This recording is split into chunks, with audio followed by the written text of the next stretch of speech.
Ziyaqhuba iingxoxo zokuba isigwebo singabiqatha kwityala lika Richard Mdluli nowayesakuba yintloko yezobuntlola kwakunye natyholwa naye umnumzana Mthembeni Mthunzi. URichard Mdluli kunye nogxa wakhe uMthunzi bafunyaniswa benetyala kulonyaka uphelileyo ngo-July kwizityholo ababejongene nazo zokuqweqwedisa nokuhlasela u-Opa Ramogibe ngo-1999. Ngale ntsasa inkundla emamele igosa elijongene nezengqawule lidandalazisa izizathu zokuba umnumzana Mthembeni Mthunzi anganikwa isigwebo sokuba athothoze entolongweni njengoko oko hleze kube nefuthe elibi kubantwana bakhe kwakunye nosapho lwakhe ngokubanzi. Igosa elijongene nezengqawule unkosazana Mulalo neMuthandane ebexelela inkundla namhlanje izizathu zokuba kutheni umnumzana Mthembeni Mthunzi kufuneka nganikwa isigwebo siqatha njengoko wafunyaniswa netyala kunye natyholwa naye umnumzana Richard Mdluli lokuqweqwedisa nokuhlasela u-Opa Ramogibe ngo-1999.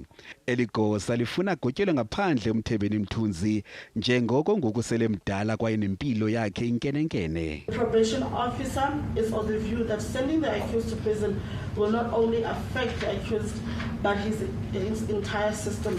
The accused's wife and children rely on him for their basic needs as he is the only breadwinner in the house. Kuye kwahlatywa nemibuzo kweli gosa. You have recommended a lenient option out of the sentencing options. What would be your comment?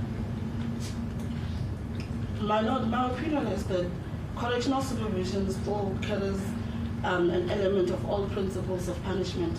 As much as the person is not detained or incarcerated, it still carries all the elements of punishment and all the principles of sentencing.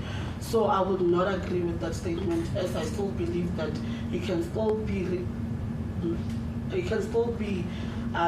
rehabilitated and his behavior can still be mended so that he does not continue to offend again.